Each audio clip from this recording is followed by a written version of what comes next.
guys, welcome to another episode of Dexter's Diary. What's up, what's up, what's up? I hope you guys are doing well, doing wonderful, doing amazing. And for those of you who are not, I'm here to help. Okay, so let's get into it. Today I want to talk about a couple of things. The first thing that I want to talk about, and I get this from so many people, is really like, how do I change? I have a certain goal that I want to achieve, and I'm not sure how I want to achieve it. And there's so many ways to go about changing. I think what we get caught up is the micro versus the macro. Like, generally when we look at changing, whether it's losing weight, changing careers, whatever life goals that you want to implement in your life, we're looking at the bigger picture. Like, it seems so grand based on where we are. And I always tell people, like, you got to start small. You can't just like say, I want to lose 100 pounds and then starve yourself. Trust me, I've been there. So I know it don't work like that. But you change things. You change your eating habits. You start working out a little bit more. And it doesn't necessarily have to involve going to the gym. I mean, there's so many different resources. We have Amazon Prime. If you have Amazon Prime, you can definitely get videos on there. YouTube, you can get workout videos. Instagram, you can get. There's so many different ways that you can just implement certain changes into your life. You want to change jobs. Start looking at what other avenues that you're interested in. Like, we tend to look at the bigger picture in so many ways, and I'm guilty of it. So when I'm telling you this, I'm not telling you this because I haven't done it or I'm pulling this out my ass. Like, I am one of those big picture person, but I also know that the devil is in the details. And so when everyone's so caught up in the bigger picture, I'm looking at the details. Like, if let's say this is the whole picture, like, now I'm looking at the frame. I'm looking at the framework. I'm looking at how it was put together, if it was glued, if it was nailed. I'm looking at the canvas. I'm looking at the type of paint. I'm looking for what's in the background. I'm looking for brush strokes. Like, that's what I'm looking for. And I'm breaking it down little by little. And that's how everything comes together for me. But yes, initially it is a big picture type of thing. Initially, it's like a whole big ass sandwich. But how do you ingest the sandwich? You got to bite it. And not only once you bite it, now you got to chew it. Then you have to let it go down your esophagus, into your stomach, get broken. Like, it's a process to everything in life. When we get caught up in the bigger part of it, and it becomes overwhelming. It can even become so overwhelming that you don't even start. You don't even do anything, because it's so comfortable to stay in that space. And the funny thing is, it's comfortable, but it's an uncomfortable comfortable. You really don't want to be here, but this is what you're used to. And it's familiar to you. But those familiar spaces can leave you stagnant. They don't allow you to grow. They don't allow you to be better. They don't allow you to exercise your grit, your resilience, anything like that. Like, it keeps you stagnant. There's no growth physically. There's no growth emotionally. There's no growth mentally. Like, if you were really comfortable, you wouldn't want to leave. You wouldn't want to change. That's why they talk about like the 7-year itch in relationships. I don't really just think that people just get this itch in just relationships. And I think it's applicable to all parts of life. There are moments that you've reached these pinnacles in your life, or you reach these roadblocks, or you reach whatever point in your life that you thought you wanted to reach. And then you get there and you're like, it's not what I thought it was. You know, it's like you look at the menu and you pick the food and you're like, this sounds delicious. And then you put the plate in front of you and you're like, it's a little lackluster. It's not what I was feeling. You know, or you get to a certain point in your life, whether it be, for a lot of people, I think it's age. You know, you get to your 40s, you get to your 30s, or you're approaching your 30s. And now you're like, what did I do in my 20s? Like, what the hell was I doing in my teens? Like, what was I doing? And now you're like, I should have been married. Like, all these things, all these shoulda, woulda, coulda start coming up. And then it's just like, well, I could go drastic and I could just change my whole life. Or like, it's going to take so much work. It's going to, either you do or you don't. And that's the reality of it. And I think for a lot of people, and I give myself these pep talks a lot, like, yo, either you do it or you don't. The time is gonna pass anyway. Tick tock, tick tock. The years go by, the months go by, the decades go by. The time is gonna pass anyway. So either you do or you don't. So you might as well do. You know, and in that moment, we can think about all the work that goes into it and all this stuff. But I look at change on a personal level as a labor of love. And when you're doing a labor of love for self, you can't count the cost. You really can't. And for me, it's no different if I'm doing something for someone else out of love. I'm not going to count the cost. Yeah, I might be like, damn, I could have went a different avenue, depending. Because sometimes you start certain things and then by the end you realize like, I could have probably did this for cheaper, but what's done is done. You know, whatever, they're happy, everything is done. You know, so if you're doing a labor of love for someone else and you don't count the cost, it has to in turn be the same for yourself. A lot of times we express so much compassion and so much empathy for other people and then turn around and brutalize ourselves. These change is a labor of love for self, first and foremost. And I'm not just talking about the big things. I'm talking about the smaller things too. Like treating yourself in a compassionate way is a labor of love. And people are going to talk. You might say you're being selfish or you're setting, like, oftentimes people confuse boundaries with being selfish. And it's just, and then it makes you feel bad. And then it's like, oh, like, I guess maybe I shouldn't be doing this. And maybe I should go back to what I was doing. But were you really happy being in that space that you were in? You weren't. This is a labor of love for self. Anything that you're going to do, you're doing it for self. And I had this whole conversation with a friend of mine and she was like, oh, you're such a great whatever, da, da, da. And I'm like, I'm not trying to be that label.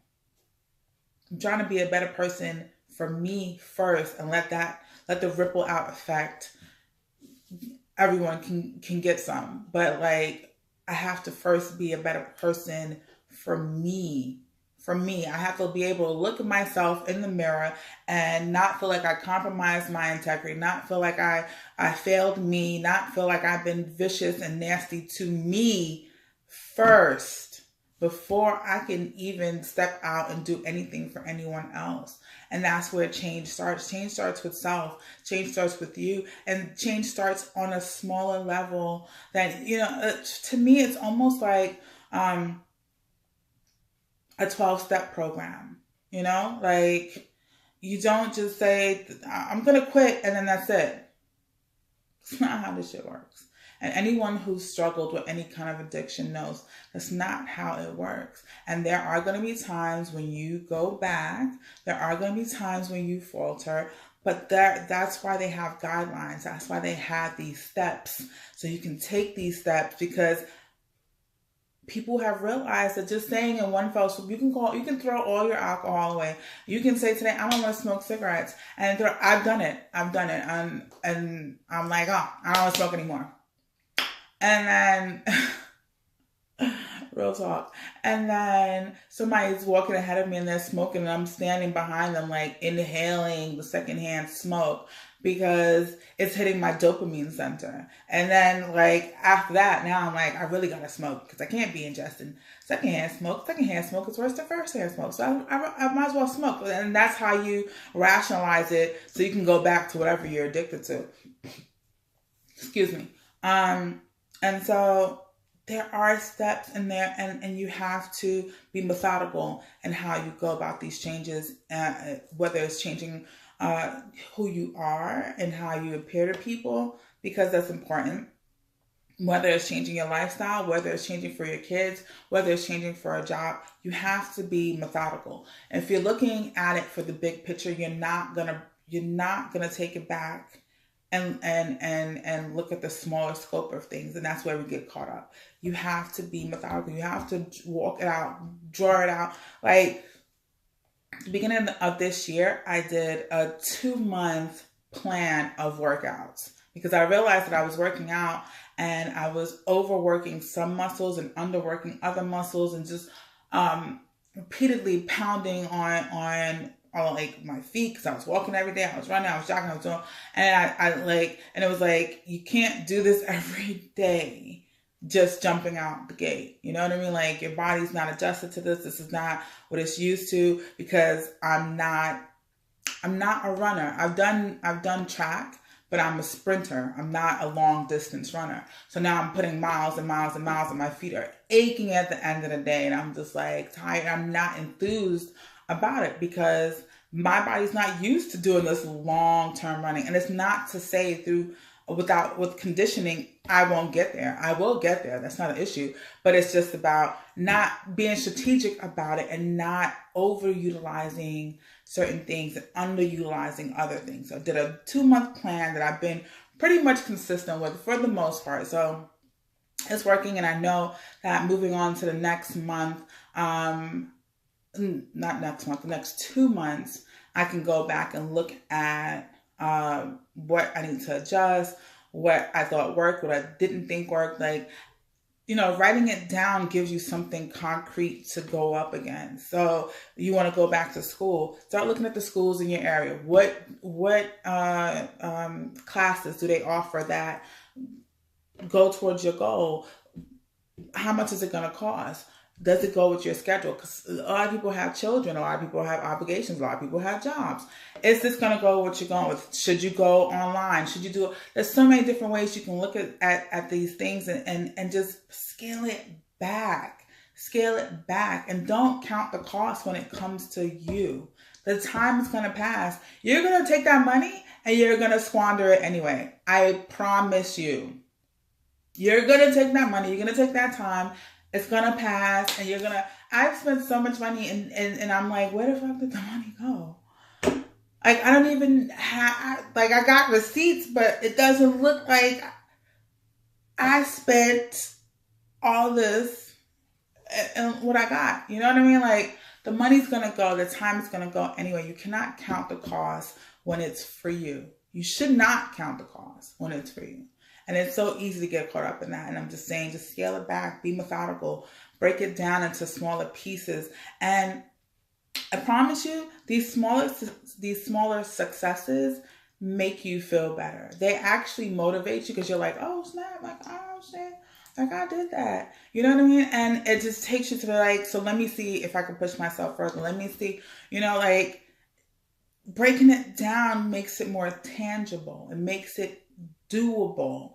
When you're looking at it, we tend to want to go from 0 to 60, and I get this instant gratification. I'm an instant gratification kind of woman.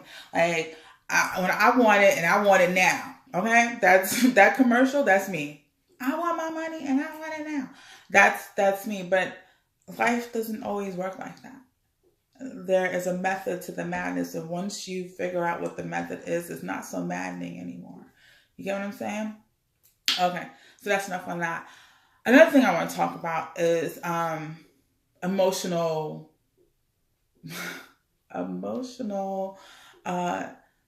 what's the word I'm looking for? Damn it, I just had it and now I got like a straight brain fart. Anyway, I'll get to it. I'll come back to it. I'll get the phrase that I was looking for. But I'm finding too a lot of times, I guess I would call it emotional labor. But that's something, I did a lot of emotional lifting for people. And I'm not just going to put it down as last year. I'm just going to just over the course of my life. And I'm cool with it. I'm okay with it. But I've realized that some people come to take and take and take and take and take and take and take and take. And the moment that you ask for a give, they're like, well, you ain't never asked before, so I don't understand, blah, blah, blah, blah, blah. I get it. And I totally understand it. Like, I'm not a dunce. I get that people get so used to just taking because they feel like you have so much. And I'm definitely not talking about monetary. I'm talking about from an emotional level. I'm talking about just friendships, just any relationship that you foster in your life. People, if you're a giver, people will take and take and take, and they don't set the boundaries. And if you don't set the boundaries, and I feel like this year for me is a year of really strong boundaries. Like, I'm definitely getting a lot better with saying no. And it's not that I'm not an assertive person. It's not that it's not any of that. It's not anything negative about it. It's just like when I care about people and they need me, I try to be the example, I guess, like exemplary, and like I can always count on you and blah, blah, blah. And that's great. But it's so depleting. And I find myself giving so much to the point that I found myself giving so much to the point that I was becoming resentful, and it was no longer a happy place, and it was no longer a labor of love. It was no longer any love in it. I just felt like it was obligatory at this point because I've been doing it for so long. It was hard to pull back and be like, I don't really want to do this. You know what I mean? And then I would get mad at the other person for not setting the boundary of being like, I'm not going to take today. Actually, I came to give, and I'm not trying to like bulldoze other people because I don't feel like it was an issue of being taken advantage of. I don't feel like it was malicious. I don't feel like it was any of those things. I do understand though, when you are a giver, that people will take, and it's up to you to set these boundaries. It's also up to you to be like, you know what, at this point, I cannot give you all the answers. Because I used to do that too. Like, people would call me and be like, yo, da da da, because whatever, however they feel about me. And they're like, oh, I know you know. And that's great. But in the age of Google, in the age of all this technology being literally at your fingertips, it's not my job to not only provide you with the answers to the test, but take the test for you. That's not how this works. That's not how any of this works. That's not how it will work in real life. So yes, I don't mind answering questions. Yes, if you come to me for assistance, I don't mind assisting you. But I'm only going to take you so far. I'm only going to give you so much, because at some point you got to start looking for these answers for yourself. And I don't mean like going to ask a plethora of people. I mean like seriously doing the research, learning the work, just like I had to. Like when I tell people things and they think I'm a human dictionary, and it's not. I did the work, and I did the work only because I guess too, for me, it's something that I'm interested in. It's something that I have a real passion for.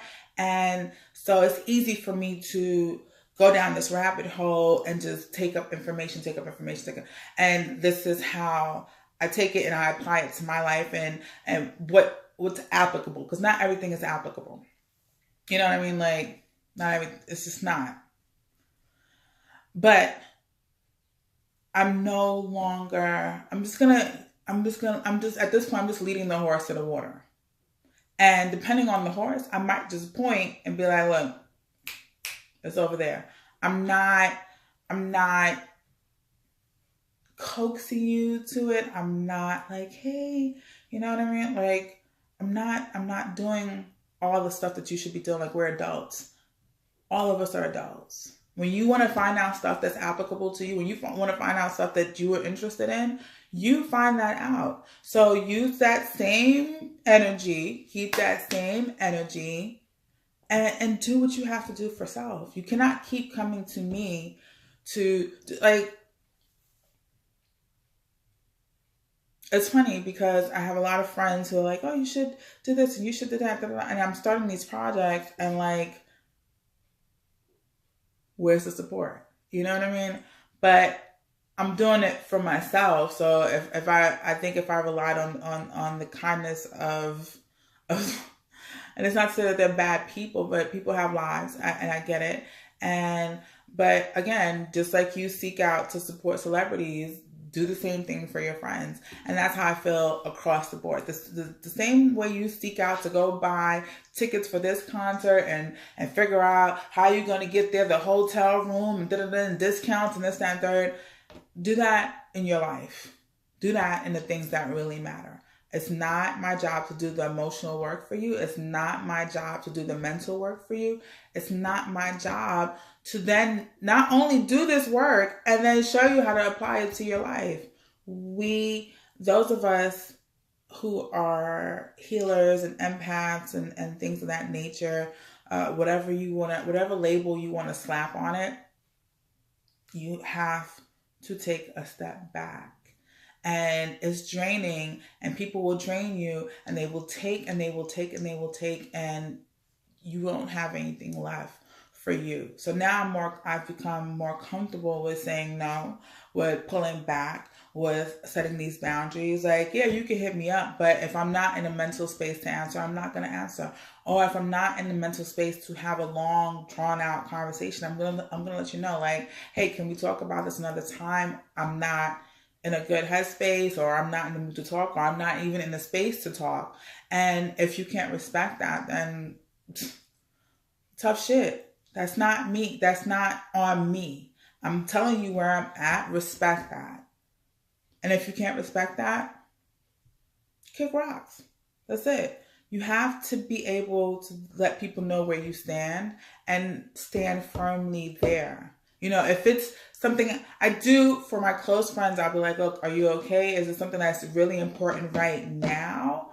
Like, if it's a crisis, yeah, we can do this. If something just happened and it's really, yeah, but if it's just like to just shoot the breeze, or relationship issues, or certain things, anything that can be kind of taken care of over the weekend, then let's do that. Because right now, I got some other stuff going on. Or right now, I just need some me time, and I don't have the energy to give to other people. And you have to set these hard boundaries, and you have to stand firmly on these boundaries. We talk about, oh yeah, you set boundaries, and then people get real lax because they're your friends, or they're your family, or they're whatever you have to stand firmly on your boundaries. And also, it's also setting the example for other people, like, yo, all right, she's serious. So that way, when they're in their situation and they should be setting boundaries, and they can pull that up, like, you know what, this reminds me of, you're right. No, I'm not doing that. Or no, I don't have the time. Or no, I'm not able. Like, pull back and be okay with pulling back, because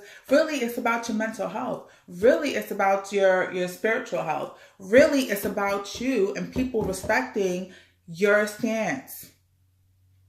That's it. And the moment that you become lax with that, they're not going to take you serious. So understandably so. Because if you tell me no, and then you're like, maybe. Is it no or is it maybe? What are we doing here? Like, let me know so I know how to move. And it's the same thing moving forward with anyone else. Let them know so they know how to move. Don't be yesterday and no tomorrow. Don't be no tomorrow, yesterday. Like, don't shift. Set these boundaries, set these hard boundaries, and stand firmly on them, and let people know where you stand. And it also is about letting yourself know that you're capable of setting these boundaries and being okay with that. Don't feel guilty for the things that you don't, for not allowing people to play with you, for not allowing people to play you, for not allowing people to use you all up. Like, this Jesus complex, the complex that people tend to have, like, oh, I want to be the sacrificial lamb, and if I do all this, I'll become a great person. Listen, you can do A through Z for everyone in your life all day, every day. It doesn't make you a good person. It makes you a doormat. That's what it makes you, a fucking doormat. So this Jesus complex, this sacrifice myself for the world, you don't have enough to sacrifice yourself for the world, first of all. You don't have enough self for you. So get rid of this Jesus complex. Let it go. Let it go. Let it go. It's unrealistic.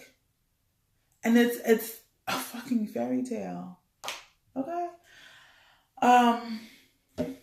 For those of you who took offense to that last part, like, I don't have anything against religion. It's just not my thing. You know, I do get, to me, there are a series of stories, and you know, it provides perspective, but it's not my thing. So if you got an issue with what I said, argue with your mother. Okay? That's what we're doing. I'll see you later. Love you guys. Bye.